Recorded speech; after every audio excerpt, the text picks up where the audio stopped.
Okay, I will call the meeting to order. I'll begin by acknowledging we are in Treaty 1 territory in the traditional homeland of the Métis Nation. My name is Neil Harden. I'm chairing today's panel. With me is Tracy Anderson to my left and Brent McIntyre to my far left.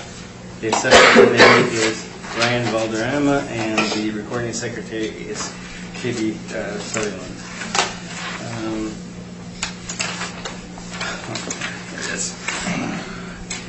We will be hearing applications for revision of assessment role in accordance with the Municipal Assessment Act. The matters for which revision is requested have been described in each application and will limit discussion to those matters. The statements that the applicants or the assessor make at this hearing are sworn testimony, and anyone speaking to the matters must be sworn in. We advise that comparisons of assessments of properties that are not considered evidence of market value by the board. The board is appointed annually by council and is independent of it and the city administration. It makes its decisions on the basis of the evidence provided at this hearing and issues a written order that will be mailed to all parties as soon as possible. Please note that the board's decisions with respect to an application may be appealed to the Manitoba Municipal Board if the matter pertains to assessed value or classification, or to the Court of Queen's Bench if the matter pertains to the application of exemptions from taxation. Should you wish to appeal, information on how to do so will be included with the board's order. With respect to the hearing process, I will confirm the matters to be addressed with each applicant following the swearing in. We will then have the assessor's testimony followed by questions the applicant may have, then the applicant's testimony followed by questions. Each side will have an opportunity to summarize if they wish. Once all the evidence about an application being brought forward, the applicant may leave. The process will repeat for each item on the docket today.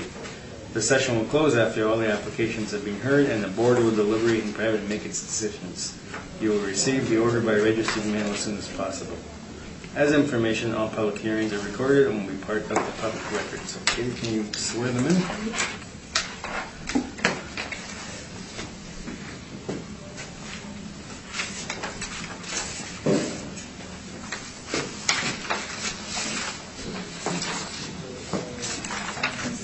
Ryan Valderrama. You swear that the evidence you represent is the truth, the whole truth, and nothing but the truth, so help you God.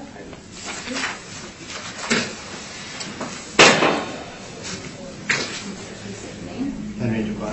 Do you swear that the evidence you represent is the truth, the whole truth, and nothing but the truth, so help you God? Yes, I do. Okay, so the first property on today's agenda is 765 Aiken Street, so you can proceed. Thank you, Mr. Chair. First property has a file number of 19-2325. It has a roll number of 1101-0755-000. It is located at 765 Aiken Street. We're dealing with the roll year of 2020 using reference date of April 1st, 2018. The assessed value is $5,991,000. The property is a residential apartment with one building, 9 stories. An actual and effective year built of 1985 with 65 suites, 33 outdoor parking stalls, a land area of 26,412 square feet with a planned area of 18,863 square feet and a gross floor area of 58,331 square feet. On page 3 are a couple of aerial photos of the subject property. On page 4, the income valuation summary. Again, the property has 65 units with an average monthly rent per unit of $803.41. Has a vacancy rate of 3%, an expense ratio of 50.72%, giving it a net operating income of $299,553. Using the capitalization rate of 5%, the capitalized income is $5,991,060. On page 5 are some rent comparables. They are all ranging from $900 up to $1,054 average monthly rent per unit. And right below it is the map of the subject property and comparable rents. On page 6, the capitalization rate chart. It has all of the capitalization rate in our database.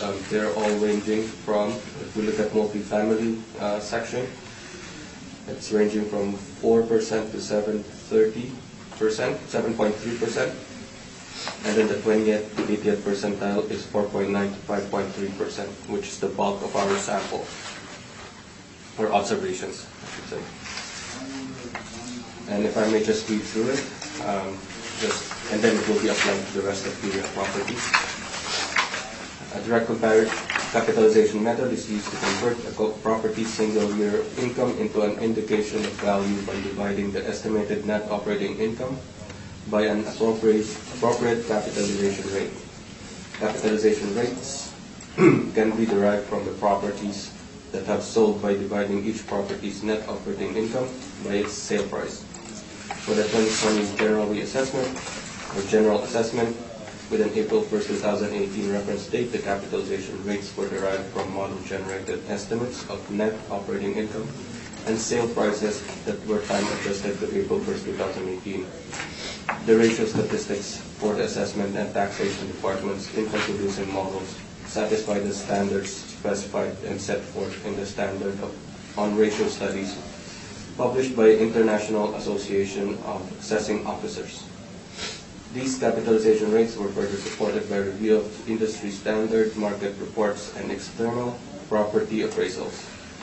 Capitalization rate reports for the first quarter of 2018 from Colliers International Canada, CBRE National Research, and Cushman and Wakefield were reviewed. The City of Winnipeg Assessment and Taxation Department does have a wide range of capitalization rates, as all parcels in the city have to be accounted for. Variables such as size, age, location, and influence will influence the capitalization rate applied in the calculation of values. Again, the chart that I have mentioned compares the published rates to the City of Winnipeg capitalization rates for the property types that are reported.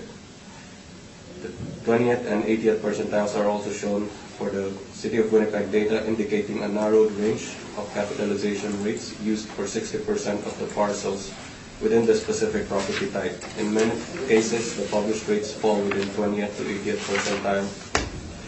percentiles, indicating the tenability of the City of Winnipeg's derived capitalization rates. On the next page are some actual sales. If I may just read through it. The following is a sample of actual sales that took place during the reference period. The purpose for showing these individual capitalization rates is to illustrate the accuracy of the model and substantiate the model-derived capitalization rates. They are not meant to be comparable specific to the subject property. Net operating income has been developed through stabilizing owner-reported income and expense information. Capitalization rates have been derived by dividing the property's net operating income by its sale price. On the third section is where the multifamily is. There are 5 sales for multifamily that that I've attached here. The first one is located at 191 Roach Street. It is sold in February 2018 for $3.61 million. It has 36 suites with an effective year built of 1971. The cap rate is 4.84%. The next one, or second one, is located at 394 Talbot Avenue. It's sold in December 2017 for $770,000 with 11 suites, an effective year built of 1965, and a cap rate of 4.03%.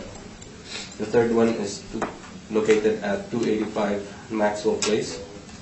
It is sold in June 2017 for $2,225,000. It has 23 suites with a 1960 effective year built and a calculated cap rate of 4.4%. The fourth one is located at 277 Langside Street. It was sold in January 2018 for $3 million. It has 47 suites with an effective year built of 1974. The calculated cap rate is 6.09%. And the last one is located at 333 Ward Avenue. It sold in January 2016 for $18 million. It has 103 suites with an effective year built of 2006. The cap rate is 5%. Beginning of page 9, up to the last page is where I attach the income and expense information for the subject property. And that's my presentation, Mr. Chair. Okay, questions, Henry? Yes, so the expenses that you have in your income approach page 4, and that's a model driven. I'm sorry? Is that model driven, your expenses? Yes, all of the parameters here are model driven. So this would be obtained by other high rises that would have 51 or so % average? I'm not sure if the others would have almost similar, but for this property, the model assigned 50.72%. Would you agree that high rises that have high rents would have lower expense ratio because of the high rents? I cannot agree or disagree to that statement without looking at other observations.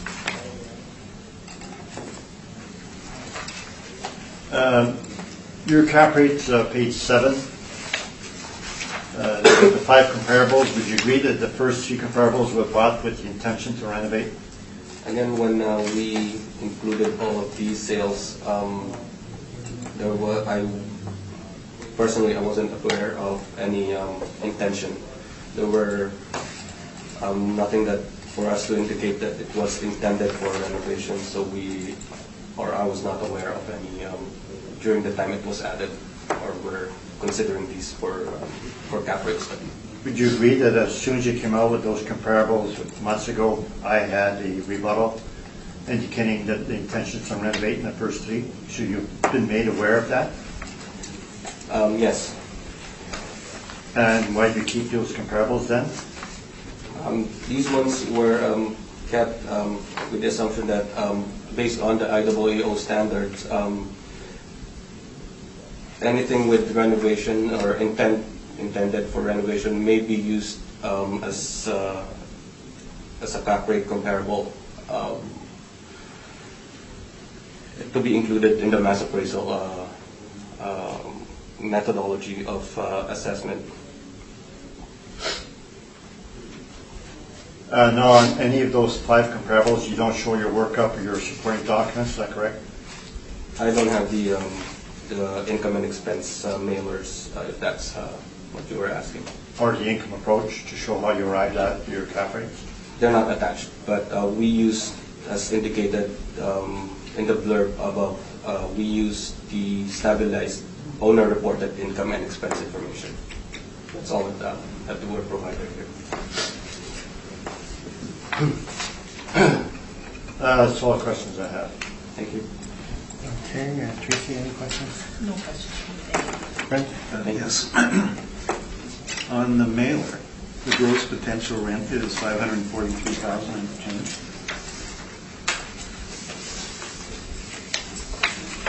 Which mailer? The one on page 7. 47. Yeah, 543. 067, page 9. Oh, page 9. I was looking at page 10, sorry. Page 9, 533,000. Yeah. You're using 626,000 and change.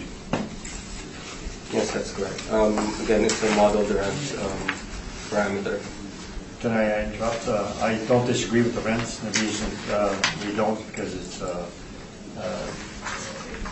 for non-profit. It's social housing. Social housing, therefore the rents are below market. We agree with the assessor's rents. Okay. That was all my questions. Thank you. Okay.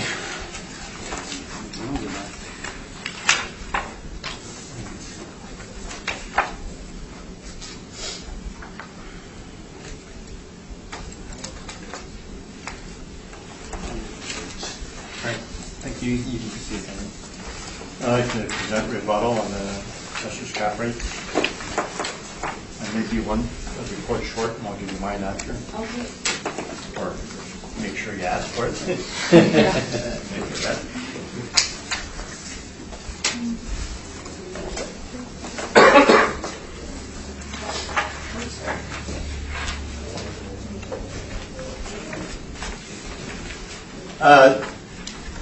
Page 2, we start by saying there's a precedent in municipal board that was issued October 2018, a bit over a year ago.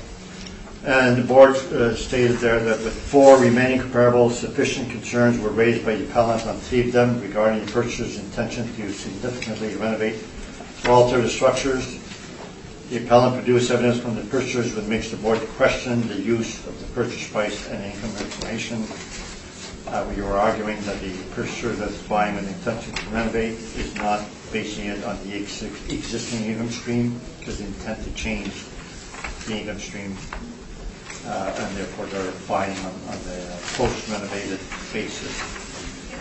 The decision starts on page 4, and I've underlined some of the areas there. And so we were asking for a certain amount of cap rates, and the board had agreed 100% of our cap rate. And basically disregarded the assessor's cap rates. Page 2 again, number 2, sale at Roach. The purchaser stated in the assessor's property sale questionnaire, see appendix, which could be after, but the property was purchased with the intent to renovate. And that is shown page 11. At the bottom,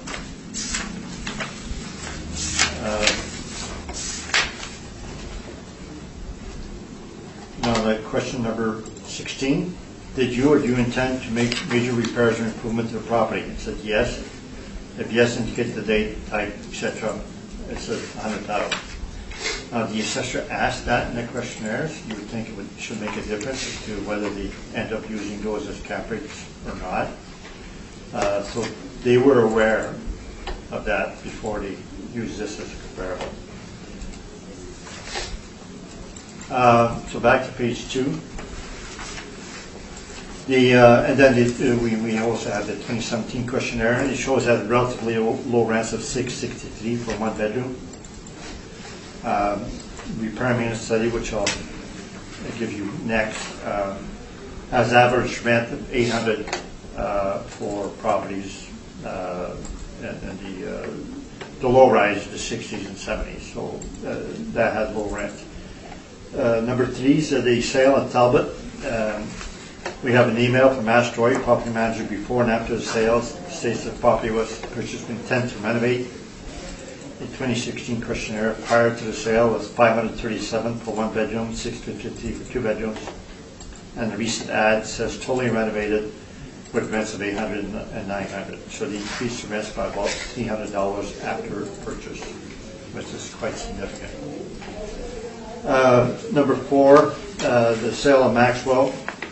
We have an email from the purchaser indicates that the purchase was with the intent to renovate, and it confirms the renovations were $413,000 with the intention to raise the rents over 3 years, and then close the 2018 questionnaire income and expense, and it shows that the renovations were in fact $413,000.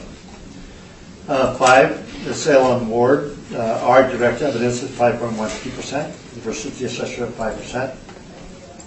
We show our income approach. We show all supporting documents. The other sale that the assessor has is on Langside. It's one of our comparables, and the assessor's really, really close to what we have. So that's our rebuttal on the cap rate. I'd like to present the repair maintenance study. This rebuttal cap rate and repair maintenance study, I would state that that's for all properties here today. Repair maintenance study, so page 1 at the bottom, we now have 122 properties. These are 122 properties that I have brought to the board revision here. The table on top starts off with CMHC rents. And at the beginning of our repairment study, we would rely a bit on those rents. But since then, our cap rate study has the rents, and we're much more reliable. The subject would be in Index 6 of the CMHC. 903 for one bedroom and 1080 for two bedroom. But that is for properties including high-rise that have been renovated, better areas, etc. The same thing with the lower number 5, and then that is going to include the properties that were renovated or not. So therefore, they're less reliable than ours. And if you see, we have categories, 15 categories. Then we have whether they're renovated or not. So when we have renovated, we show that. So the first category, 1998, the average rent was $918. Repair maintenance was $918, and we stabilized at $918, and the rent was $1249 because it's our position, because we have newer properties or renovated properties. The repair maintenance is usually lower because they're newer renovated. Then the number 3, the high rise is 80 to 97. The repair maintenance was $1629. Actual, we stabilized at $1541, and the rents was $958. So the rents are substantially lower than index number 1. But that is the high rises rent that they had. And the renovated rents would be lower repair maintenance, $1471, and that we stabilized versus $1541. And the rent was, in this case, was $1187.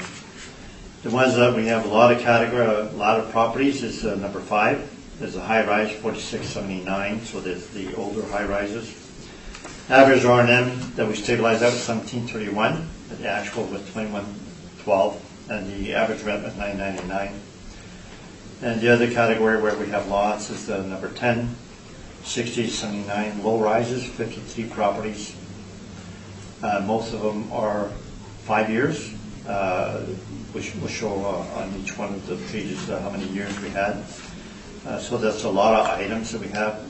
So the average actual was $1587. They stabilized at $1448 per suite. And the average rent was $824. So the low rise unrenovated average rent is $824. So rents in the 600-700. These are slightly below the average. So this is a probably good indicator as to what rent should be. Now each of those properties are shown, and these are all properties that went to the board, so the assessors can check each and every one of those. The one that has the largest is on page 11, and that's the low rise, 1960 and 1979. And the third last column is the potential rents after discounts. It shows what they are, and it's going up by there. So at the bottom of the page, 632 St. Anne's is $996 rents. Repair and maintenance was $1571. And you'll see that if you go back up towards the page, you would tend to have lower repair and maintenance whenever you have lower rents. So the position is the higher rents, the more repair and maintenance you need to maintain those rents. Page 12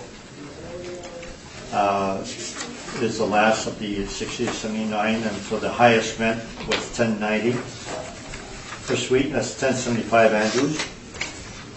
We may have Andrews properties. I don't know what we have today. Yeah, we do have Andrews. So that's the highest rent we have, and it has $1865 repair and maintenance, and we stabilize at $1865. And we have others there on Partridge, I believe is here today also, $290 Partridge. The rent $1015, repair and maintenance $1929. So they have high repair and maintenance in order to maintain those high rents. So that's my report on the repair and maintenance. Then we come to the cap rate study.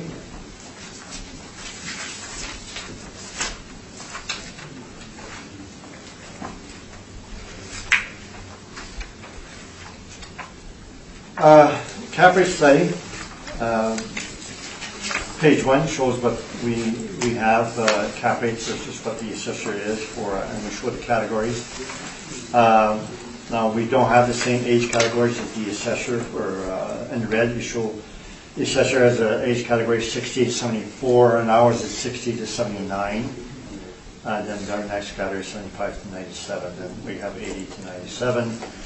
And we have the discussion at the bottom, says change in cutoff year. So we don't accept the change as a cutoff year being 1974-75. There's many properties, the most apartments were built in the 70s. Very few properties were built in the 80s. Then they start to build again in the late 1990s and 2000. So the properties built in 74 are similar to properties built in 75 through 79, so we were saying it should have the same cap rate. And we have some data to that effect on page 93. We obtained from the assessors parameters that their valuation, the model, not the model, their book, as they call it. And it shows the suite count, 75 to 97 is 435, but 60 to 74, some 11. That's the most amount of suites. And after 1997, it had 93 suites. That was for January 2015. And page 94, the after 97 increased to 130. So as you have seen, a bunch of apartments being built all over the city, which gives greater competition for the older properties. And then 60 to 74, 738. And the last page, 60 to 74, 716, and there's now 156 newer properties. And so the newer properties have increased by 68% since 2015. So that is our data and our argument in regards to the cutoff year. Page 2 shows what the cap rates were for 2018, what they are for 2020, what the assessor had, what we had. Now we changed, we were accepting in the past the assessor's cutoff date, and we don't this time around. So that changes some of the cap rates for individual properties. Page 3 is the summary. So that's the main page of evidence that we have. So we have 9 properties. We have the age, the number of suites, etc., year built. We have the cap rate. So first comparable is the 1952. So that's for our age group at the bottom of the page, 46 to 59. That was 6.26%, and we're going 6.25. The next age group, 60 to 79, is the next 5 sales. So we have, see in the middle of the page, year built, 66 to 74. We have 3 builds in the 70s, 72, 73, 74.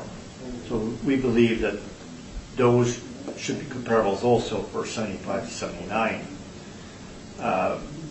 So these would be good comparables for the whole age group, 60 to 79.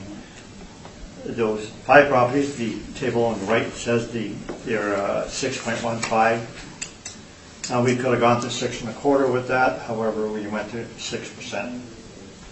80 to 97, we have no comparables. Very few apartments were built during that period. It was about 14 years of dry period where there was virtually nothing built. So we go 1/4% less, which is following the assessor's graduation. The 1998 plus, we do have 3 comparables, the last 3 comparables, Ward Beach and Southview. Those 3 comparables built 2006 to 2014. They averaged 5.38%, and so therefore we went 5 1/4%. So we have fairly good evidence now on newer properties. And the last one, 100 Southview, was a very large property, 38 million. It sold built 2014, and we have the full data on that in the back. So that was the CBRE, page 79, 78, 79, It gives all the data it had on that property. And they were asking for the pro forma on page 81, they were asking 5.4%. So if they put it on the market at 5.4%, they were asking for 38,774. They sold for 38 million, slightly less. We calculated the cap rate site-specific basis. We arrived at 5.59%. So at the bottom of the page 3 shows the cap rates that we have based on those comparables. Page 4, these are the market reports. The assessor refers to these market reports also, but we compare the first quarter of 2016 versus the first quarter of 2018, which would be the 2018 valuation date and the 2020 valuation date. And the Colliers, it says unadjusted high-rise was 4 3/4 to 5 3/4, now 5 to 6. And the last column says change, high, low and high. So Colliers believes the cap rates increased by 0.25% for the low and the high. For low rise, they had 5 to 5 3/4, now they're 5 to 6. So the low stayed the same, but the high went up 1/4. Then in red we have the adjusted, because the Colliers has a land transfer tax in their calculation of the cap rates, shown in the paragraph below. So we show their adjusted cap rates would be 5.1 to 6.1. And at CBRE, they have no high-rise A, but they have high-rise B, and then their cap rate is the same for 2018 versus 2020 versus 2020. Then they have low-rise A. It starts at 5.5. So low rises, they start 5.5. The assessor has a lot of cap rates at 5, even some 4.8 for low rises. And the low rise B, it starts at 5 3/4, and which would match our cap rate where we're 5 3/4 to 6. But the assessor's cap rates do not follow the CBRE. Then we have a table at the bottom. See the interest rates. The Bank of Canada's interest rate increased by 0.75% between the April 2016 versus April 2018. And at the bottom it says the 5-year mortgage rates increased by 0.6%. And that's why the cap rates increased by 1/4, mainly because mortgage rates increased by 0.6. And we have a paragraph right above the interest rate. It says Colliers. The Colliers report, page 86. It does refer to the effects of rising interest rates on the cap rates. And they say the apartments will be the ones that be the first to be impacted. Due to the lowest spread, cap rate minus interest rate, they have the lowest cap rate of all types. Commercial cap rates are usually higher, and therefore they're most affected. So that's the reason some of the cap rates went up by 4%. So then if you go to page 8, 9, 10, 6 to 10, these are the income codes for each one of those. And then we have the page 25 or so, that's the 25 is the start to 10 same areas. We have the pro forma from Colliers, the questionnaires, and the whatever data that we rely on in our company for quotes is all following there. So we fully supportive of all the data that we have. So that's our cap rate study. And I guess I'm open to question on all 3 reports. Okay, do you have any question on those reports? What's that? No questions, Mr. Chair. Tracy, any questions on those? I have no questions, thank you. Brent?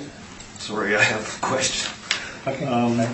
Mr. DuPont, why would you use Lumen at South Point as sort of evidence of a cap rate on this building that's built in 1985? Oh, this cap rate report is not for this property specifically, it's for all properties that come from the report, for all age groups. So when I get a cap rate by page 3, I have the conclusions of the cap rate for all age groups. Okay. The other one, I'm assuming that this data is as of April 1st. This is on your repair and maintenance study. Because it's got a date of December 18th, 2019 on it.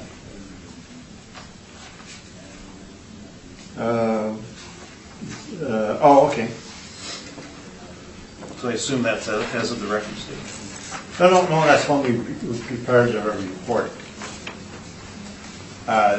Reports are due, that's probably wrong. The reports due today were December 27th, and some of the properties today are on this study. I see. So that we didn't work between Christmas and New Year, so on or about December 18th, this report was generated. And every time I have a docket, we update this this repair maintenance study. Whenever I do another 8 properties, I throw them in there. But then this is post-reference data, isn't it? No, this is all data as of April 1st, 2018. Oh, okay, that was my question. And the only other one was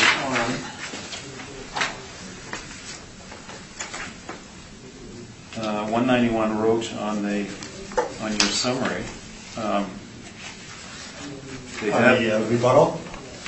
no, it's on the questionnaire. Okay, questionnaire had site upgrades when they bought it, but yet there was no mention on your rebuttal.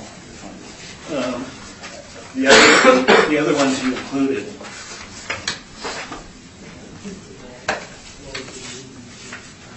The other ones you included in your rebuttal evidence, that they had all been renovated.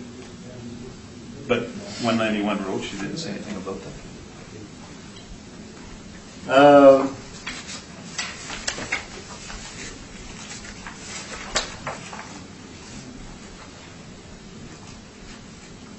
No, we don't have information after, except we do have the questionnaire on page 13,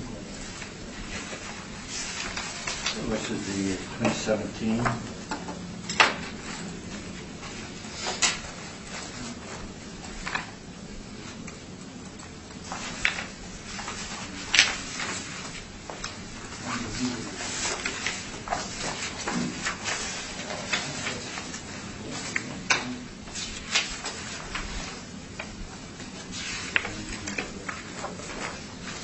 The 191 Road was bought February 2018. So they stated in the questionnaire, the sale questionnaire, the intent to renovate. I did see that, but then I don't have subsequent data to show how much he spent. okay, that was it. Okay, if you look at your page 9, just reading the board's decision here, it says the board does not accept any intention to renovate or disqualify a property sale. Renovation must be of significant financial investment on the part of the property owner, one that will cause future rents to substantially increase and should usually involve a modification to a building envelope or realignment of structural walls. So it sounds like a fairly major renovation. And yet, when I look at the sales questionnaire for Roach there, they're indicating suite upgrades for $100,000 on a $3.6 million sale. Doesn't sound like a significant percentage. Percentage is maybe not high, except that they did intend to renovate and increase the rent, so that changes the cap rate. Page 6 of the board's decision, it's a bit strange. It says should usually involve modification of a building envelope and realignment of structural walls. No, I've never heard of realigning structural walls. Yeah, that'd be too complicated. You maybe fix your structural wall. This is really, really strange. And I believe the 2 comparables that the assessor had did not have a change of building envelope. They were renovating the suites. So the board was kind of leaving that some open, that in the future they may not just remove all properties of intention to renovate. It basically says it has to be significant and it would cause future rents increase. So that was my argument, so that if you're doing intention to renovate with the rents increasing in the future, you're not buying in the existing income stream. Basically, they agree with that principle. Then they do some other little things on the side of. All right, so you can then proceed on the specific question. So page 1 shows the photo. Page 2 shows the aerial photo. It shows that's parking in the back. And the building on the right of the photo is the show base. Page 3, you'll see the map, the aerial map. It shows it behind the IGA or show base. Just south of Jefferson.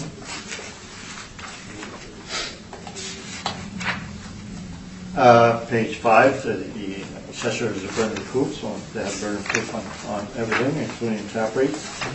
And we should go site specific as per the Marion Holdings decision, and the assessor is not site specific.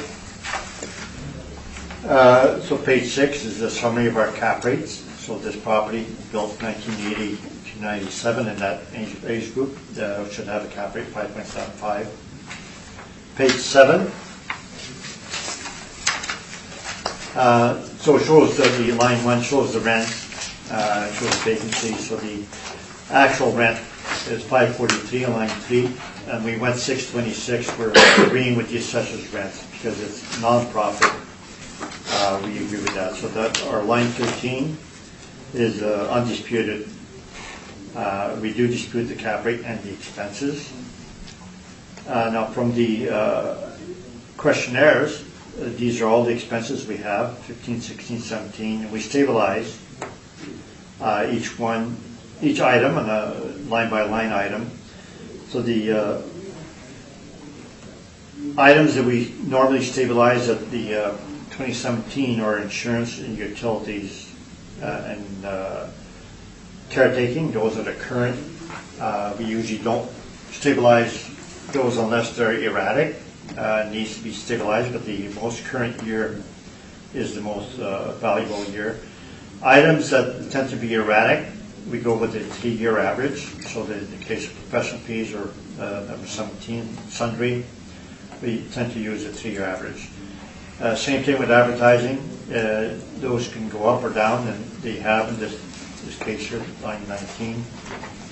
We use a 3-year average. Waste and snow also can be erratic, because depending on the weather, therefore we use a 3-year average. The item that we tend to use a 5-year average is the repair and maintenance. In this case, we show 5 years. There's a high year, 2014. If you see, it went from 80 to 188, 102, 117, 110. So we stabilize a 4-year average, excluding 2014. We exclude the high year. That comes at 1581 per suite, and you can see from the repair and maintenance study, this is in line with the repair and maintenance study, and in fact would probably be on the low side for line 3 high rise is 1541. This is 1581, so pretty much in line. And the taxes, because it's school exempt, we calculate it at residential 2, and we have the calculation at the bottom. We had the decision of municipal board also, 2018-2019, when we did the 2012 settlements of the municipal board, and the assessor agreed to use the residential 2 taxes if we use the market rents for the rent. So in fact, you use market rents, you use market taxes. Cap rate, line 34, we got 5 3/4. The assessor's at 5, and I show under remarks that the assessor was 5 1/4 for 2018. So they went down, even though Colliers says the cap rates went up 1/4. Now, Altus and VOR was 5.5. We normally don't show what we did for 2018 because the board's not bound up by that. However, we were using 5.5. We're now using 5.75, mainly because the our cap rates now, either 4% up, or because we're changing the cap rate as to whether it's high-rise or low-rise, et cetera. So it makes sense that the cap rate went up a 4%, whereas the assessment went down a quarter. So our value comes from $4,764,000, $4,765,000 rounded. That would be my report. We have all the questionnaires and stuff in the appendix. Thank you. Okay, questions, Mr. Cooper? Yeah, just a quick one, Mr. Chair. On 927, repair and maintenance, is it 1581 per unit? That's correct, right? Per unit, yes. Would you agree that this one is way higher than the comparables in the cap rate study that you have, which only has a maximum of 1072 in one of the sales? The cap rate study was done on a site-specific basis, and as for the repair and maintenance study, properties that are newer or renovated have lower repair and maintenance. We have 3 properties that are newer in the cap rate study, 3 properties that are renovated. We went site-specific on all these 6. We also have 3 properties that were low rents, and properties with low rents tend to have lower repair and maintenance. So our cap rate study was done on a site-specific basis. It matches our repair and maintenance study. And you mentioned that in the cap rate study, you had some renovated sales included? Yes, it shows on page 3 on the comments as to which ones were renovated. For you to come up with a cap rate, correct? In the cap rate study? For you to come up with a cap rate, you included renovated sales? It was a property that had been renovated prior to the sale. Prior to the sale, okay. Just want to clarify that. Like 403 St. Anne's, it says rehab 2 years before sale. Myton was sold in 2014, was renovated in 2011, 2012. Okay. I just And La Verandi, it was upgraded and it has really high rents at $12.41 per suite. Okay, and that's the question I have. I just needed a clarification. Thank you. Hey, Tracy, any questions? No, I have no questions. No, I have no questions. I have no questions, so thank you for your presentation.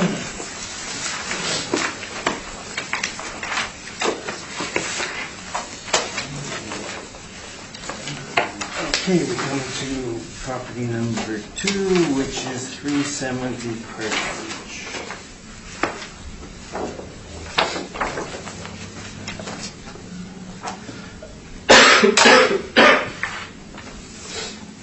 So you can proceed, Mr. Logan.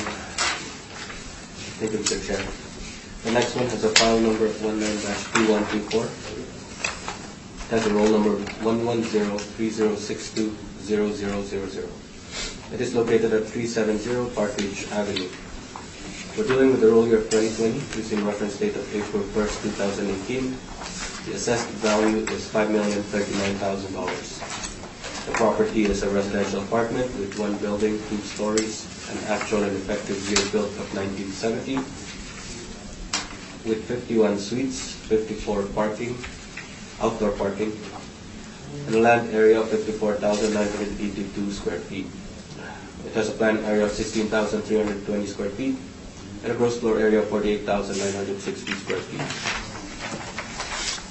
On page 3 are a couple of aerial photos of the subject property. On page 4 is the income valuation summary. The property has 51 units with an average monthly rent per unit of $887.11. It has a vacancy rate of 3%, an expense ratio of 49.29%, giving it a net operating income of $267,051. Using the capitalization rate of 5.3%, the capitalized income is $5,038,698. On page 5 are some rent comparables. They're ranging from $865 up to $1,116 average monthly rent per unit. And right below it is a map of the subject property and comparable rents. Pages 6 and 7 are the capitalization rate schedules. And on page 9 and 10 is where the 2017 income and expense information for the subject property is. And that's my presentation, Mr. Chair.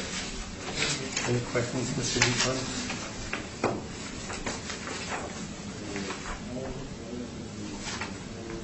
No questions. Thank you. Tracy, questions? I have no questions. Right. I have no questions. Thank you. Okay, you can proceed, Mr. Dupont. Page 1 photo, 2.5 stories, because the bottom story is below ground, so only half the story is sticking out. Built 1970. You can see page 2 is aerial photo.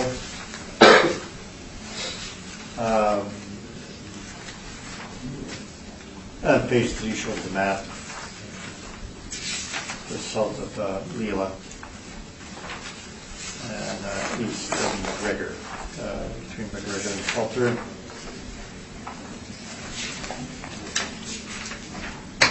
Page 6 is the cap rate summary that we have, and we use 6% because the property built 1970. Page 7, this is the property from Phoenix, or Globe General, Phoenix Enterprise. The financial statements show one line for repair and maintenance, and therefore we ask for detailed general ledgers. And this is the data that we have from the general ledgers. These are the categories that they have. And we show 5 years, then we show the 5-year average. Whereas dark, black, under stabilized, we do not allow anything for capital purchases, major repairs, and half the general building that they have categorized under general building. We allow the other half at 50%. Refuse and snow, we categorize separately under waste and snow on the spreadsheet. We show the basis stabilized, the second last column, for each of the units, each of the line items, sorry. And we show the per suite, what it is per suite for each item. Repair and maintenance study, and I forgot to show you, but we did get quotes to how much it would cost for carpeting, for appliance replacement. So we had a whole bunch of data from K4 and from Sam on various properties. And the appliances came to $1,670, the average cost of appliances for the 3 appliances. And if a 10-year life would be $167 per suite. So that's the maximum we allow over 5 years. Above that, they're replacing more than a normal. And same thing with carpeting, it's $4,000 to refloor a suite, and with a 10-year life, be $400 maximum. So the first one, the second line, appliance purchase at what we stabilize our averages 111, which is less than the 167 maximum. And we excluded the high year of 2016. If you see in red, 2016, 14,701. And then we carpet maintenance, we went at 95% of the 5 years because that would give it 398, so that way we keep it below the 400 maximum. And the painting, for some reason, Phoenix or Globe tends to have a relatively high painting versus every property we have. We cut that down to 41% of our actual in order to get it to 175. The $175 for painting is for obtained from about a dozen properties that we checked.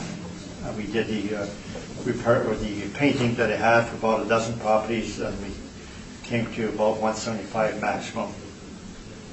We may need a bigger study, but on this one, we're cutting back the repair maintenance for the painting.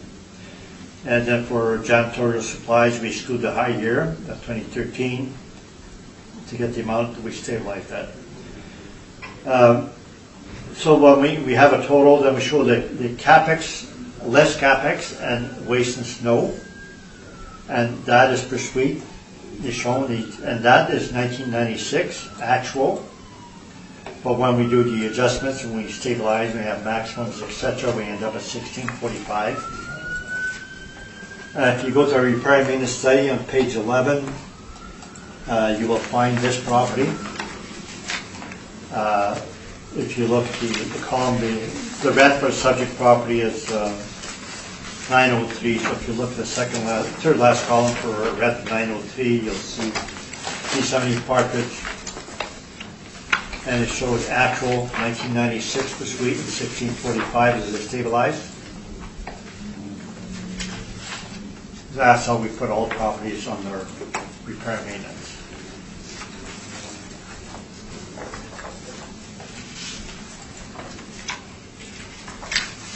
Page 11, you'll find it by going with the level of rents, 903, because the third last column.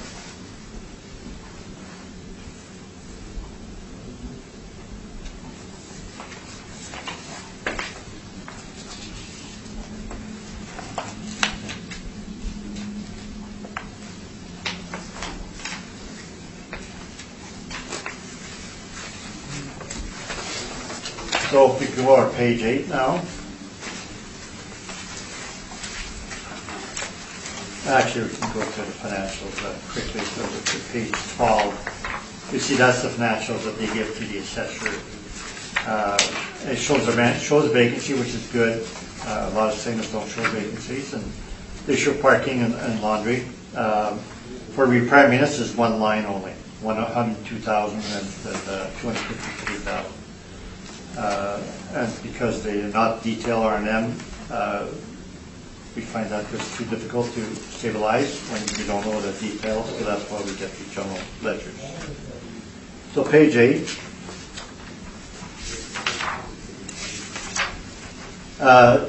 So the rents that they get, line 1 and 3, they're getting 552,000, and the assessor has 542.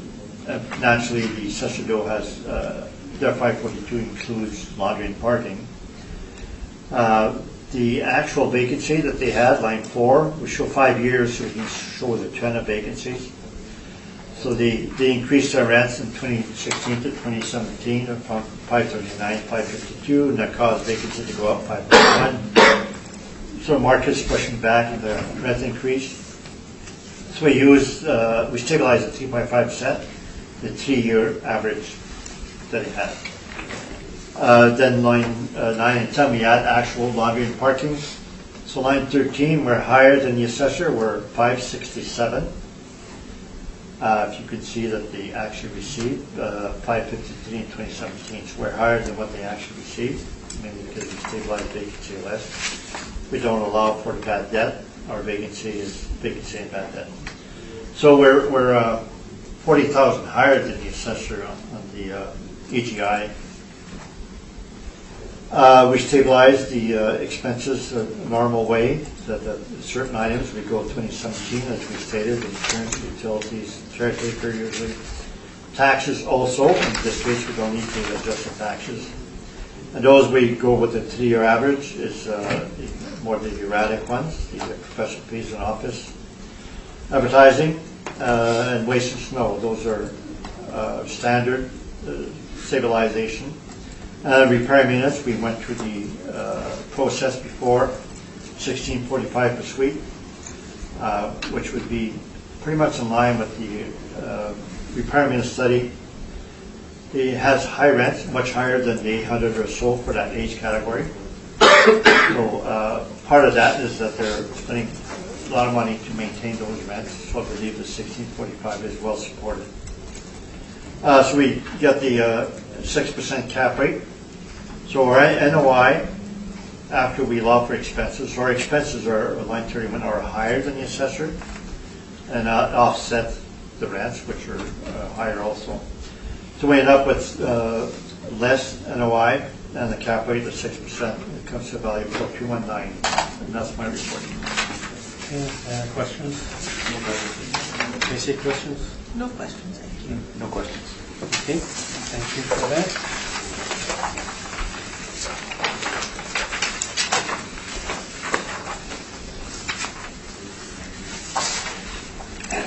Next, we're on point to 10 175 years.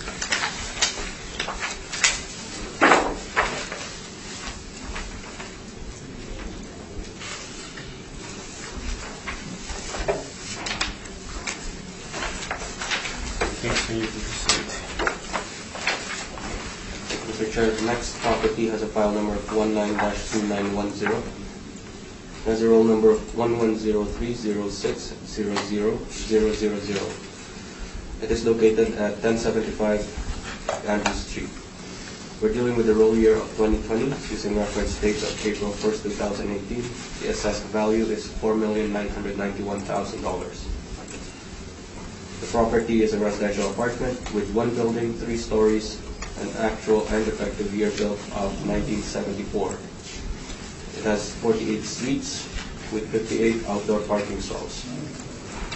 The land area is 55,003 square feet, with a planned area of 17,490 square feet, and a gross floor area of 52,470 square feet. Page 3 are a couple of aerial photos for the subject property. On page 4 is the income valuation summary. There are 48 total units with an average monthly rent per unit of $933.66. Vacancy rate is at 3%. The expense ratio is at 49.29%, giving it net operating income of $264,531. Using capitalization rate of 5.3%, the capitalized income is $4,991,151. On page 5 are some rent comparables. They are ranging from $865 up to $1,004 average monthly rent per unit. And right below it is the map of the subject property and comparable rents. On pages 6 and 7, again are the capitalization rate charts. On page 9 to page 10 is where the 2017 income and expense information for the subject property is. That's my presentation, Mr. Chair. Okay, questions, Mr. Dupont? On your page 5, you come with a rent for $933 per subject property, and that's built 1974. Would you agree that the rent of $933 for a building built in 1974 is on the high side?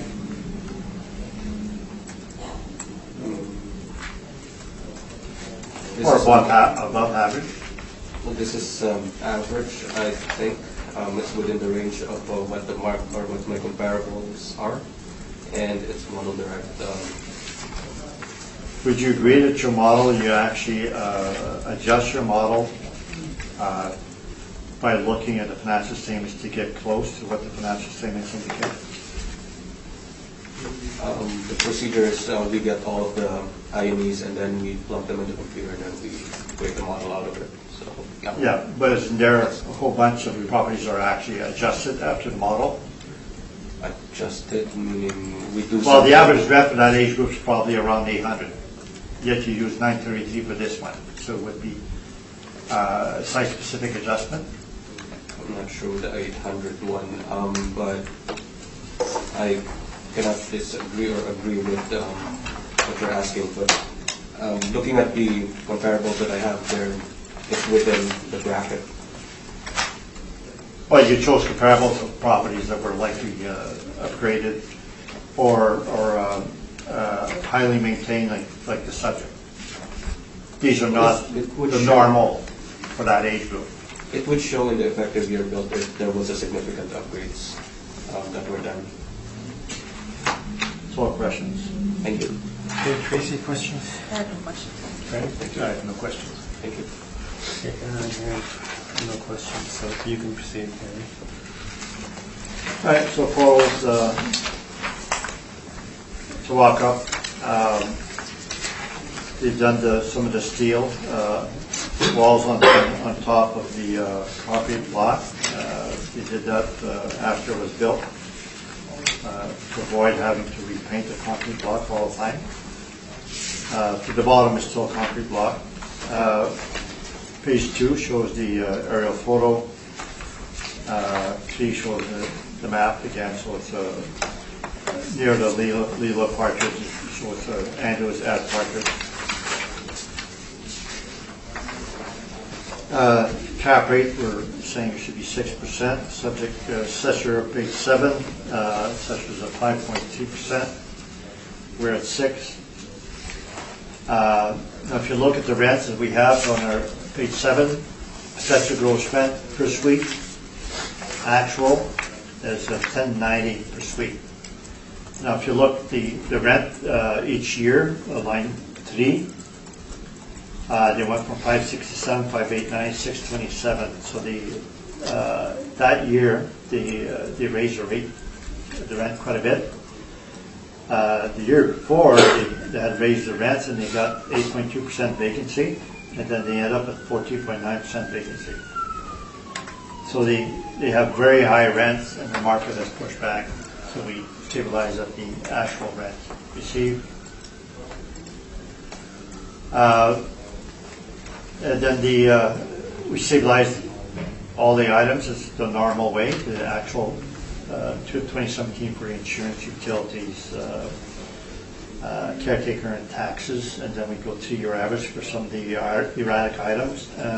The repair maintenance, we went to 5-year average after some adjustments, and I'll show you the adjustments we've made. That's $18.65 per suite. Now you can see this property, I believe I had shown that to you, it was on page 12, the last one on that, page 12, because they had the highest rent of all the 53 properties they have in that age group.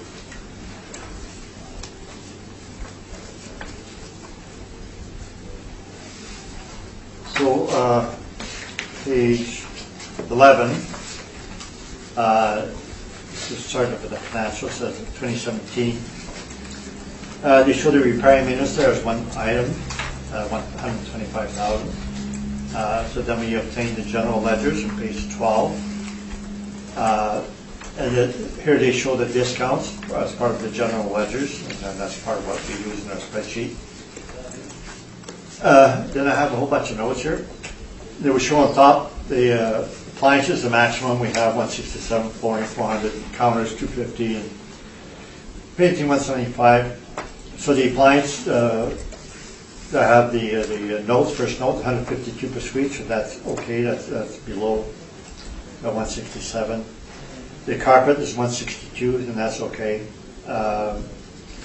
The appliances, I have the notes, so that the 2013 was 47 per suite, 2014 was 76, 2015 it was 184, was above. 2016 was 215, it's above the 167. But we did the 5-year average, and the 5-year average is 135 per suite, so that's below the 167. So that's okay. So the counters and cupboards, they're, I assume, about 2,500 per counter over 10 years, 250 per suite. So they show that 2013 as very low, only 14 per suite. 2014 114, 2015 was 259, 2016 was 31, and then the 2017 was 287. The 5 years was 141, so that's okay. That's below maximum. And then page 13, painting and decorating, they have 2 categories there. It's 95 per suite for that year. Then we show the other years, 135, 73, 131, 229, and the 5-year average is 132. So that's below the maximum, so we did not adjust that. We did exclude the windows and doors for $13,687.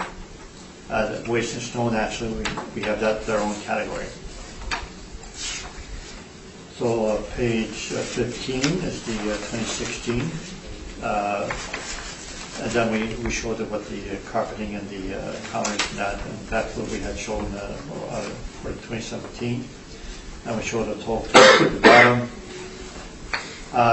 Page 16, we excluded the windows and doors for $20,000. page 18 is the 2015.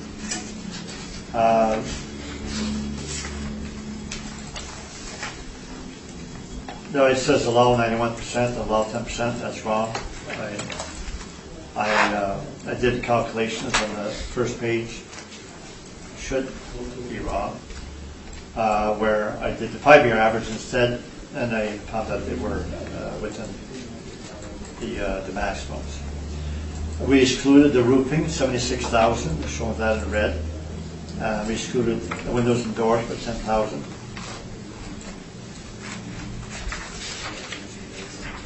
Page 20, we excluded the roofing, 2,080, and we excluded the windows and doors for 6,800. And the last page, 22, no exclusion on that page. Page 23, we excluded the windows and doors for 1863. So that, after all these adjustments, that's the requirement that we showed on the line 27. Then we did the 5-year average of that after doing the adjustments. We get the 1865 per suite, and that's my report. Okay, questions? No questions. Tracy? No question. Just one. Are they replaced, like, they seem to be replacing windows and doors every year? Yeah, it seems to be on a recurring basis. Normally we disallow windows and doors because they tend to have 20, 25-year life. So, but it's, yeah, they're doing it on a regular basis. A buyer may say, well, they've done a third and we've got 2/3 to go. So they may take that into consideration, but I'm not. Yeah, that was just a general question. Yeah, sometimes if we can see that they're doing it each and every year, we may say it's recurring, we should allow it, but in this case, I did not. Okay, that was all my questions. Was there any significant renovations on this? No, they're doing it on a turnover basis, so it's well kept. They replaced their appliances and their carpeting.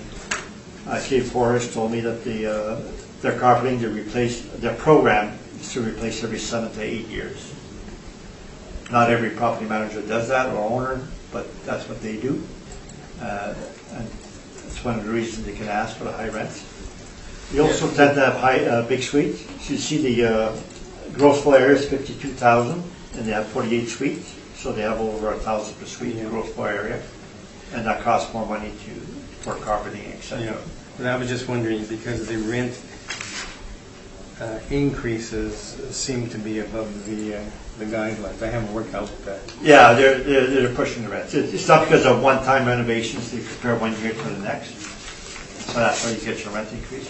Okay. So if you see the financial statement, there are general ledgers. They have RTB regs, and because the RTB regs are the type of renovations or repair maintenance that has to be amortized, and if it has no RTB regs, it's not amortized. So they break it down, the financial, so they know how to get rent increases. It's all done for them ahead of time. Because when they go for rent increases, they have to do that, but since you're probably doing that on a constant basis, that's how they do their paperwork. Yeah. All right. Thank you. That was my question. Does anybody need a break? Yes. Okay, let's just have a 5-minute break. You didn't. We will now go to 390 Partridge. Thank you, Mr. Chair. The next property was file number 19-2924. The roll number is 110-206-10000. It is located at 390 Partridge Avenue. We're dealing with the roll year of 2020 using reference date of April 1st, 2018. The assessed value is $4,983,000. The property is a residential apartment with 1 building, 3 stories, effective and actual year built of 1974, with 48 suites, 56 outdoor parking stalls. The land area is 54,993 square feet, and the planned area is 17,490 square feet. The gross floor area is 52,470 square feet. On page 3 are a couple of aerial photos for the subject property. On page 4 is the income valuation summary. There are 48 units with average monthly rent per unit of $932.21. The vacancy rate is 3%. Expense ratio of 49.29%, giving it a net operating income of $264,120. Using the capitalization rate of 5.3%, the capitalized income is $4,983,396. On page 5 are some rent comparables. They're all ranging from $865 up to $1,116 average monthly rent per unit. Right below it is the map of the subject property and comparable rents. Pages 6 and 7 are the capitalization rate charts. Page 9 and 10 is where 2017 income and expense information is for the subject property. And that's my presentation, Mr. Chair. Any questions, Harry? Page 5, your comparable 1075 Andrews with the previous property we had. You show 1116 for rent. Would you agree that's the rent before discounts? Which one again? 1075 Andrews? Yes, your comparable number 2. That's gross. That is the gross. So that's before discount. So all your comparables are always before discount. Yes, correct. That's gross of everything. This property had 14% vacancy, so you don't consider the fact that they were not getting that rent? No, it's that's the thing with all these comparables. We don't show, or it doesn't show if it has any issues or anything like that. That's all questions. Thank you. Okay, Tracy, any questions? I have no questions. Brent? I have no questions. Okay, I have none, so you can proceed then. Page 1, same type of property as before, so they put some steel on the top 2 floors, steel exterior, so you can avoid painting in the future. It has balconies. Page 2 is aerial photo. Departures near Andrews, right beside the 1075 Andrews, similar shape. Page 3 shows the map. So page 7.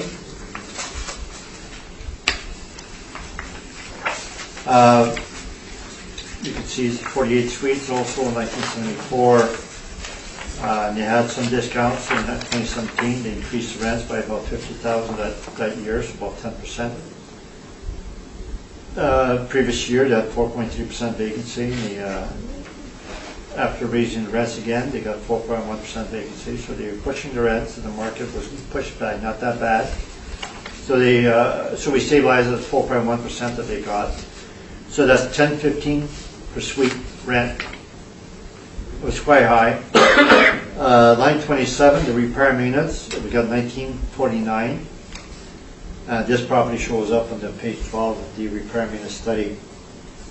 Support highest rent we have on that repair unit study out of 53 suites in that age group. So it has 1,015 is very high rent. So the average rent for that age group, I believe, is $825, something like that. 824. So they have a very high rents, and the reason they are getting those high rents because they have the high repair maintenance. So we stabilize the expenses the normal way, which is the 2017 for certain items like insurance, utilities, etc. 3-year average for the erratic items, and repair maintenance on a 5-year average after doing adjustments for repair maintenance. And that you can see by going to the financial. So it starts at page 11. Page 11 is their the main statement before details, and they had discount vacancy and losses, 38,000. when we get the financial, the general ledgers, it shows what the appliances, what the discounts were at page 17, 14,691. So the remainder is vacancy and losses. So page 17, we have similar to annuals. We show the maximums. We show what it is per suite for each of those years, and we show other years to see what the average is. So the replacement of the carpet flooring is $301 per suite per year on average, and it's below the 400, so that's okay. And the covers there are only 38 per suite versus 250 maximum. Page 18, we have the calculations for the plumbing. We don't have any regular things for plumbing, but if we see one that sticks out much bigger than other years, we'll adjust. So in this one, the two plumbings are 11,000 to 12,000. Other years are 12,000, 96, 43, and 34. Average is 174 per suite. 41,000, so about 10,000 per year. So we allowed 60% of the plumbing. Page 18, we disallowed the windows and doors, 12,000. Page 19 is the 2016. We show what the appliance and the carpet and the covers are on a per suite basis, and we had calculated what it were over 5 years. And we've made no adjustments for that because they're below the maximum over the 5 years. Page 70, the plumbing, we allowed only 60% of that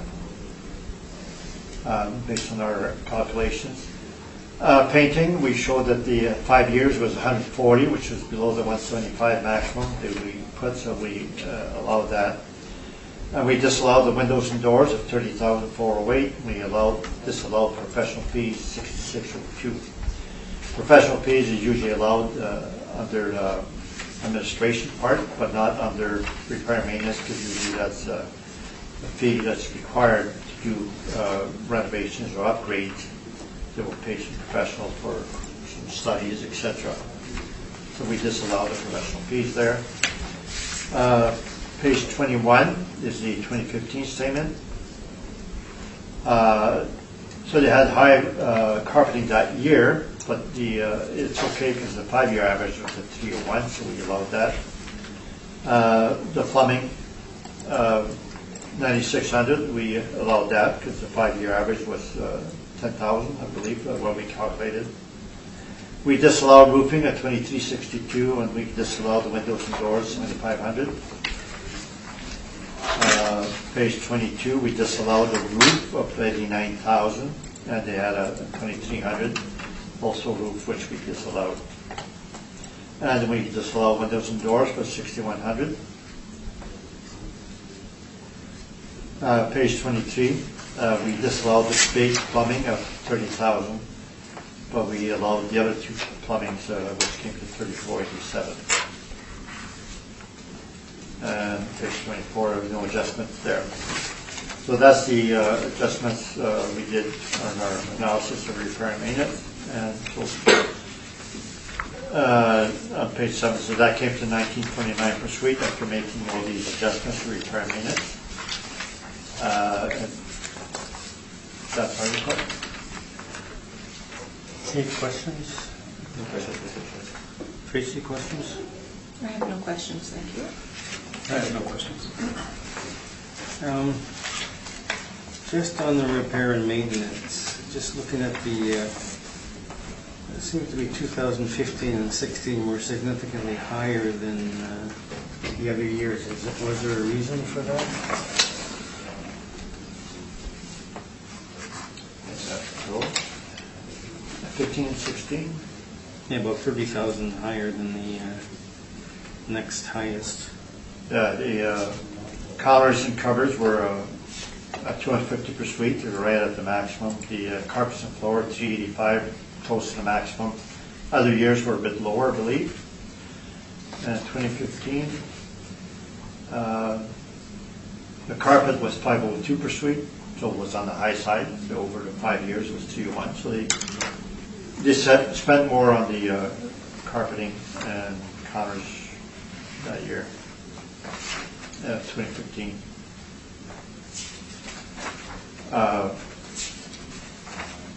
Part of that is the turnover. The part of the repair maintenance study is that the CMHC states turnover is 22% in 2017 and 24.8% in 2016. So almost a quarter of the apartments or suites in an apartment will turn over that year, and that's where you put your repair maintenance on your vacant suites. Okay, thank you. 10:55 hours.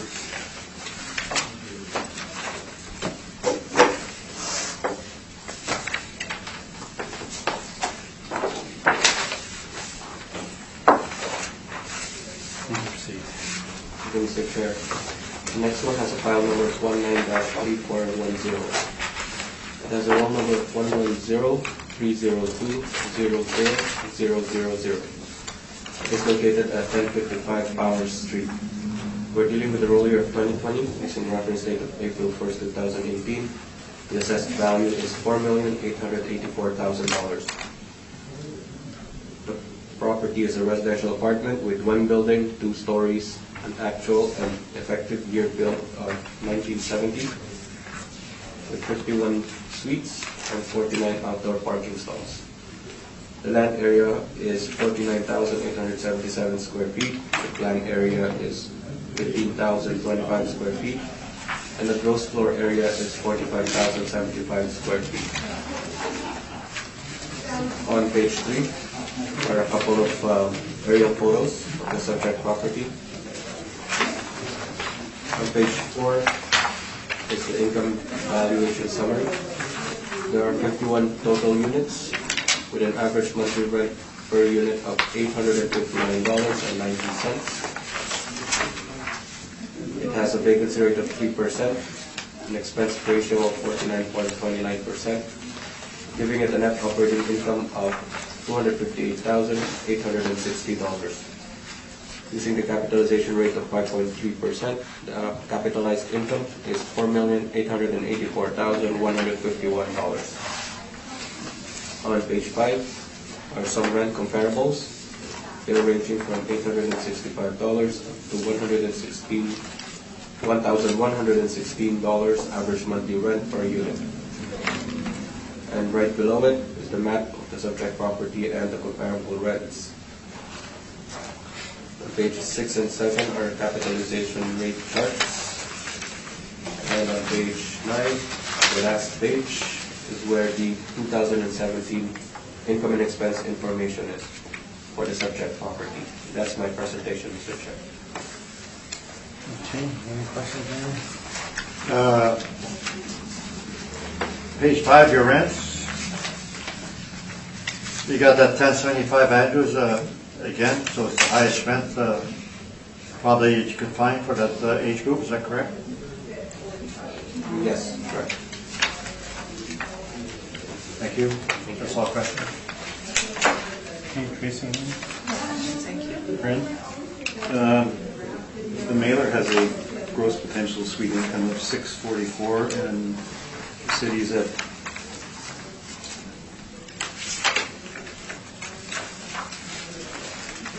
$526. Yes, that's correct. Thank you. One of the Okay, I have no questions, so you can proceed.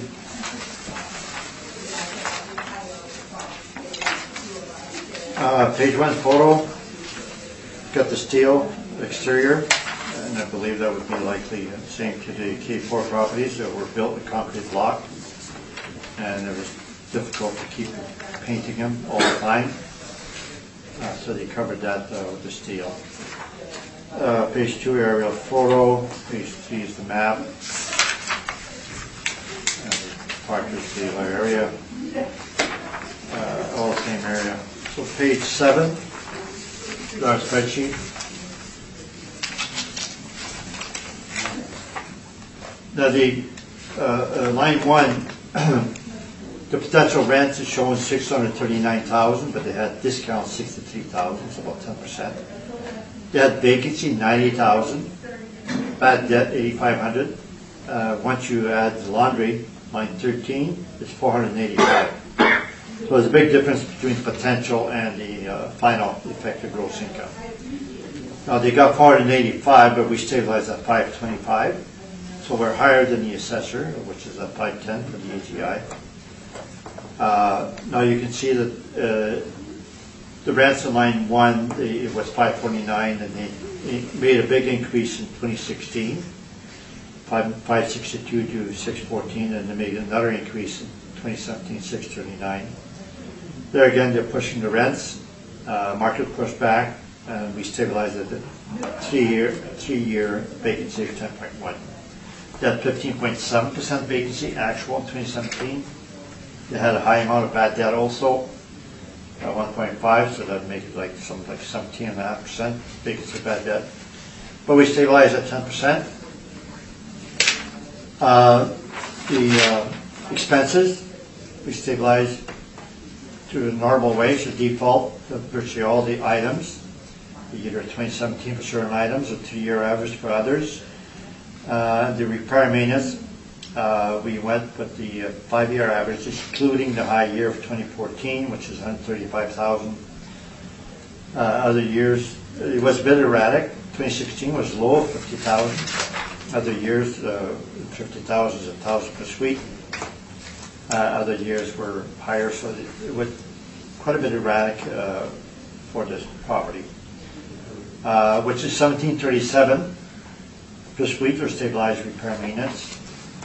And the rents 941 that we stabilized at is higher than the average for that age group, which is 824. So the appendix, page 11, shows the year-to-date monthly rent, 639. It shows the 90,000 vacancy and 55,000 rental incentive. Now for repair maintenance, we show the items that are added under repair maintenance.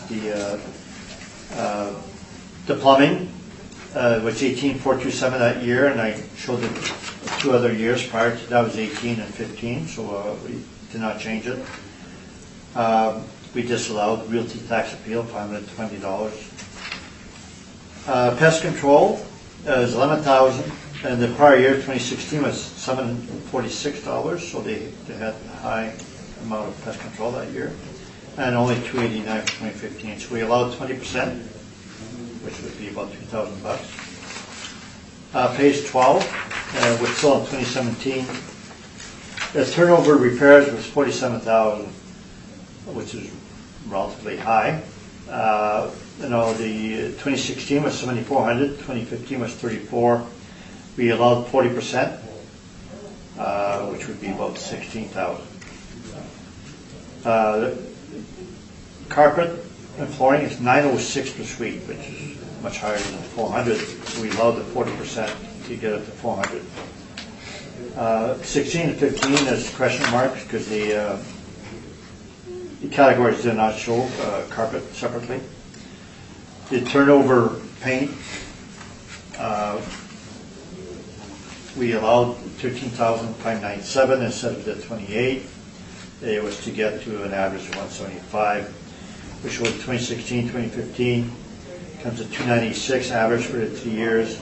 If we break them down to 175 calculations, it should be 26 on some 5.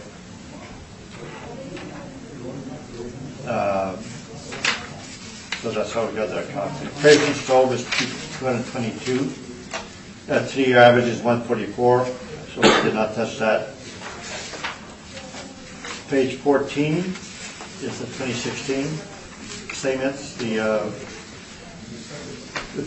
appliance replacement is low, $29 per suite. The paint is relatively low, $84 per suite. And I guess that's the low year we have on the spreadsheet to leave that year. So they spent very little on that property that year. Page 16 is the 2015 statement. And the categories changed. So the appliance is about 179 per suite, just above the maximum, but the 3 or 5 year average was below. The painting was $253 per suite. We allowed 69% to bring it to $175 per suite. We didn't change anything. Page 17, page 18. They did not have a breakdown. They used a questionnaire from the assessment department. Repair and maintenance show that line 212 there, 133,179. Under capital cost summary, they show nothing.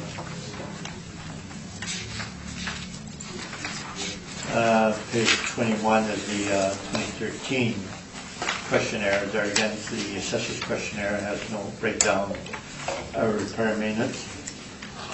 And the repair and maintenance of line 212 is 75,000 plus the maintenance of 1789. That'd be about 77,000. So that's the data that we put on our page 7. So we use the 4-year average excluding the high year, but including the really low year. So it comes to 1737 per suite for repair and maintenance, which is in line with the relatively high rent, 941 per suite. And that's my report. Okay, any questions? No questions. Thank you. Tracy? No questions, thanks. Brent? I have no questions. Thank you. We'll go next door to 1035 North.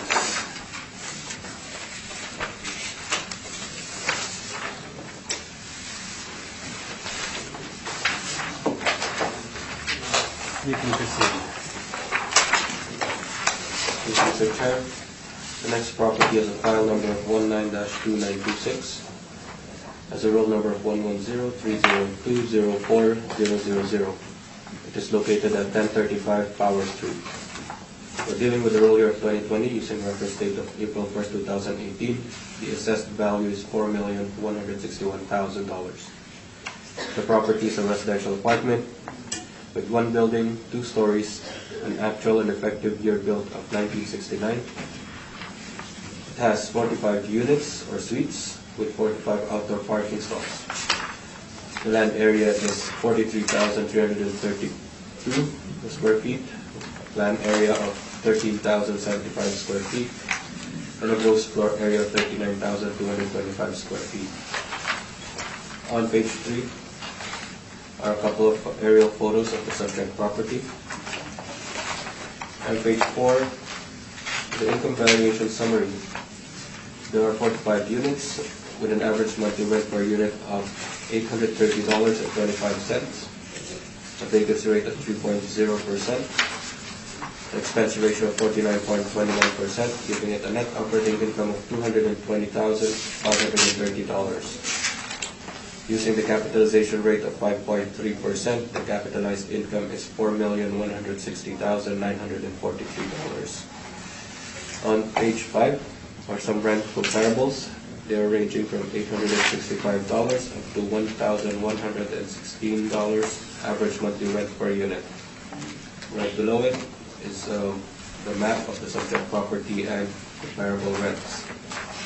Pages 6 and 7 are the cap rate evidence or charts.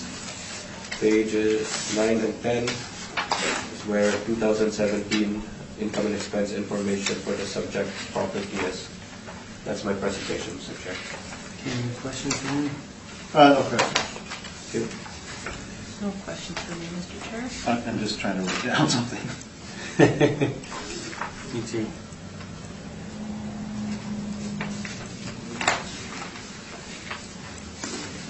Okay, I'm done. Okay.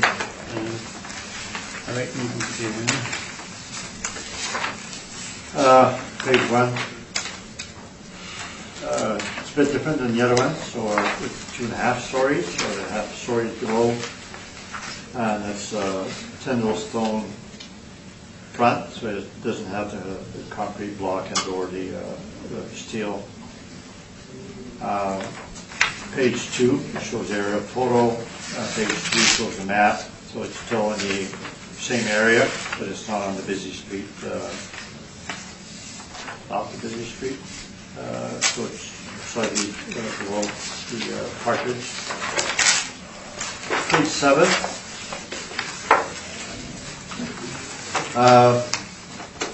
Now you can see the red, line 1. So the rest of 2013, 2016 didn't change that much, but then 2017 they went up to 518, so they made a big push up. They went up 40%, which is close to 10%. So they had 6.9% vacancy in 2015, 6.9 in 2016, and then they pushed the rents up, even though they had the high vacancy, and that ended up giving them 12.2% vacancy. So we stabilized at the 10% vacancy. The average rent that they had, line 3, is $9.44 per suite. Once we add laundry and parking, line 13, we're higher than the assessor by $34,000. Expenses, we stabilize a normal rate for every item. Repair and maintenance, we did adjustments each year, and it ends up being at $20.80 per suite. So we stabilize at a maximum of $2,000 per suite. So when we do our repair maintenance study, we don't say we stabilize at the average, because the properties will, those with the high rents will have the high repair maintenance, so with the low rent, low repair maintenance, etc. Everybody's got a different path.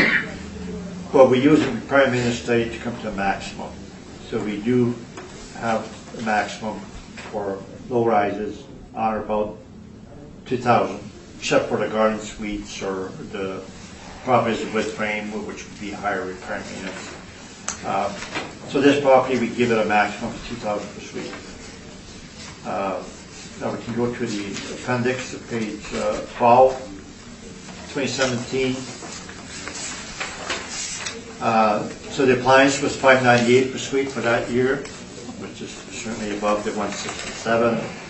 So we showed the other years, 15, 14, 15, 16. We do the 5-year average is $228 per suite. And in order to get to $167 per suite, we should adjust by $61. So we adjust the appliance by subtracting $13,000 from that year. And the carpeting was $405 per suite for that year. And the average calculated on the side was $277 per suite. It was very low in 2013, only $12 per suite. Then but that brought that up to $129, $274, and $564. Part of the problem they have is that when they raise the rents, they get higher vacancy and they get higher turnover. And then in the end, they may have to do more carpet replacement. Counters and cupboards was only $25 that year. It's quite low. And it showed the other years is $13.81, $154, and $202. But it's less than $250 per suite maximum. Page 13, continuation of 2017.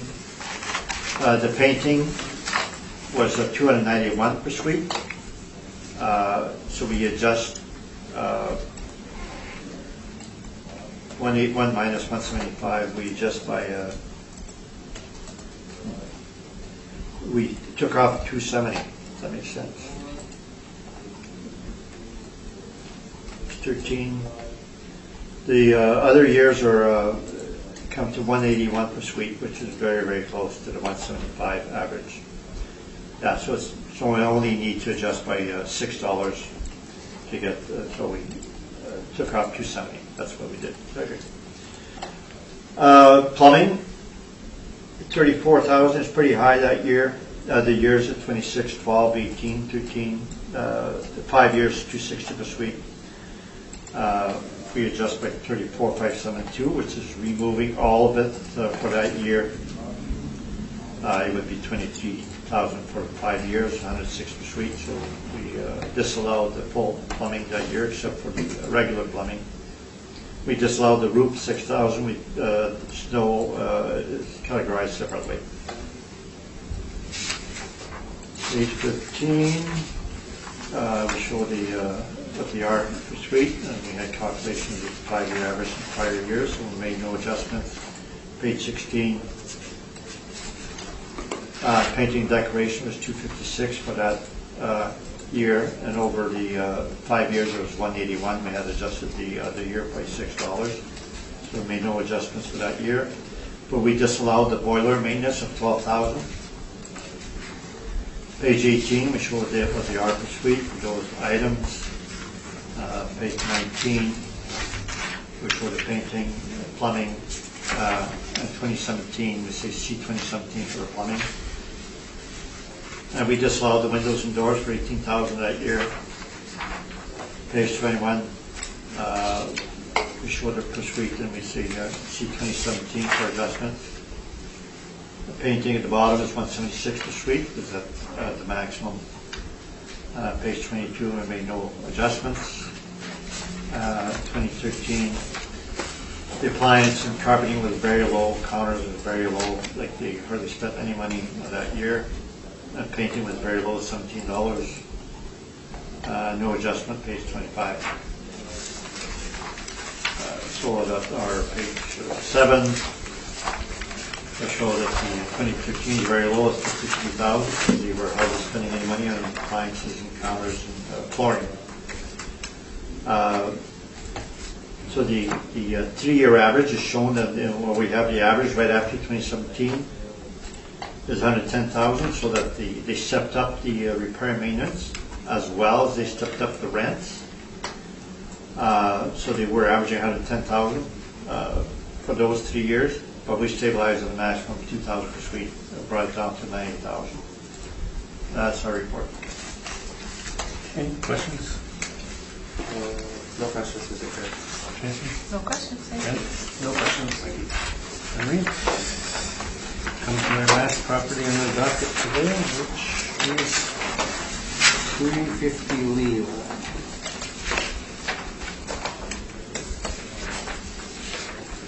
So you can proceed. Thank you, Mr. Chair. Last property has a file number of 19-3389. It has a roll number of 1103-0191-000. It is located at 350 Lila Avenue. We're dealing with the roll year of 2020, which in reference date of April 1st, 2018. The assessed value is $2,204,000. The property is a residential apartment with 1 building, 2 stories, actual and effective year built of 1970, with 24 suites, 22 outdoor parking stalls. It has a land area of 18,512 square feet. Excuse me.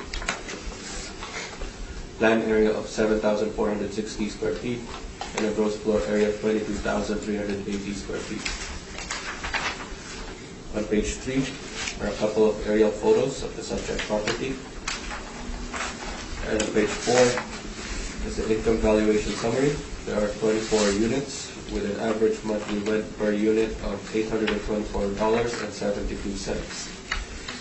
Has a vacancy rate of 3.60%, an expense ratio of 49.29%, giving it a net operating income of $116,832. Using capitalization rate of 5.3%, the capitalized income is $2,204,377. On page 5 are some rent comparables.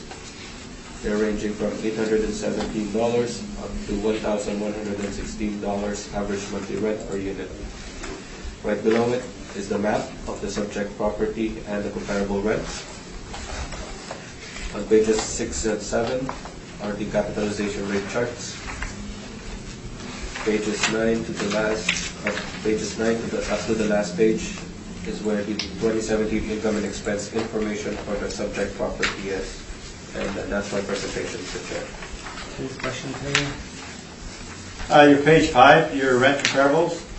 You got 3 rent comparables in the low 800s. Then you have this 1075 Andrews again, 1100.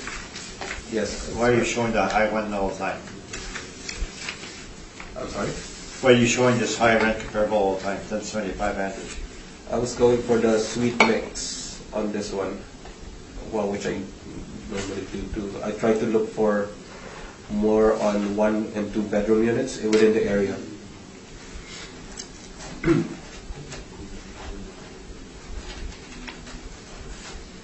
No questions.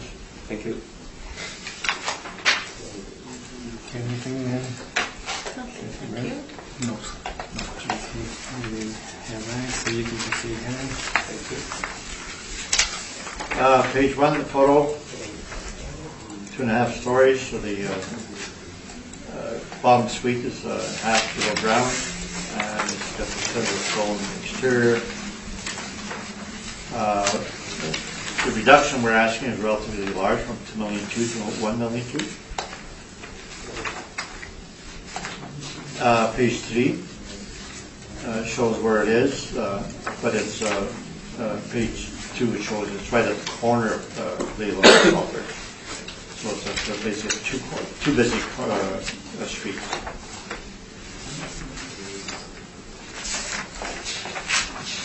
Page 7. The rents on this property is line 3, 748. So it's on the low side. So for that age group, it's 824. But the suite mix above, you'll see, is 15 one-bedrooms and 9 two-bedrooms, so it's not half and half. So it should be below the 824 because of the suite mix. So it's just below the average. Their average that we have is skewed by some of these K4 properties with the high rents. Now the vacancy they have is shown line 5. So we use at 2%, same as the assessor. We added the laundry. There's no parking income, so parking is included in their rent. Also, line 24, cable, that's included in their rent. There's no gas cost, so it's electric heat, and landlord pays. So normally the tenants pay for their own electricity for their lights. Here the landlord pays for everything. So the hydro and water, utility is 19.8%. Now we didn't go through that for other properties, but there's some as low as 10%. A lot of them are 13 to 14%. So they have a relatively high utility cost. Part of that is what the landlord pays on the utility, so that's kind of worked in with the rents. As well as the cable adds another 3.5% to the expense ratio. The repair and maintenance, under remarks 2015, line 21. If you see water, it went from 1519 to 39. Then 2018 went down to 13. So we don't know what happened for the high water in 2017, but we dropped it down to 15,000. We peaked at 2018 and it went down to 13, so we disallowed the water for 2017. The repair maintenance, we stabilized at 1320 per suite, which is below the average, around the 1600 for that age group, which matches the fact that they have lower rents. So they're not getting the higher rents, mainly because they're not spending enough money on the repair and maintenance. Other remarks, it says higher expense ratio because of low rents. Landlords pays for lights and heat as well as cable. Financials are shown on page 11, starting.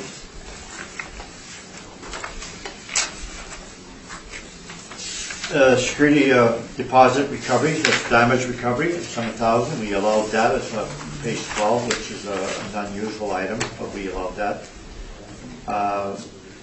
Plumbing, it was 16,000 for 2017. We allowed 25% at 4,000, mainly because other years were 3,300, 3,600, 3,100, and 2016 10,000. So we allowed 4,000 only.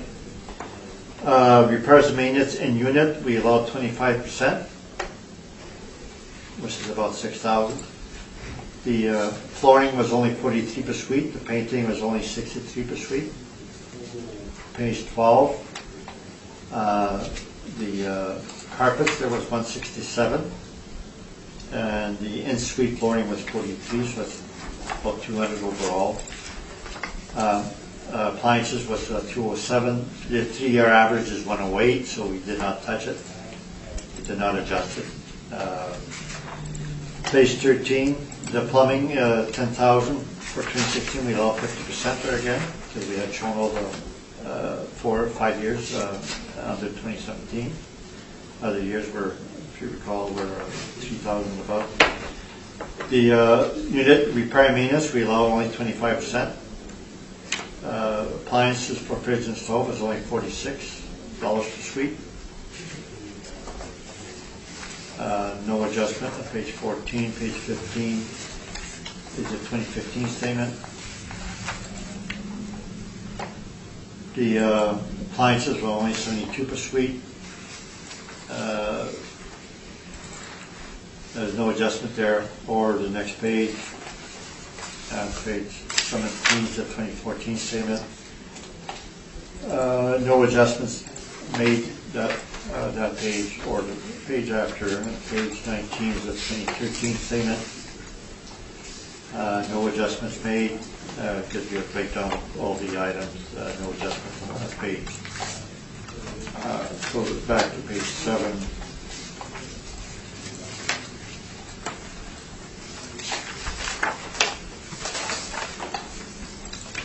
So it's 24 suites, so that the 2015, 2014, it's about 1,000 per suite. It's a bit on the low side, and they stepped that up a little bit for 2015 and 2017. The average, 3-year average, is 37,000, but we stabilized at the 5-year average, 31,700, which is only 1320 per suite. And that's my report. Okay, any questions? No question. Good job. Tracy? I have no questions, thank Vince? No questions. And neither do I, so that will conclude today's hearing. So thank you very much for your able presentations.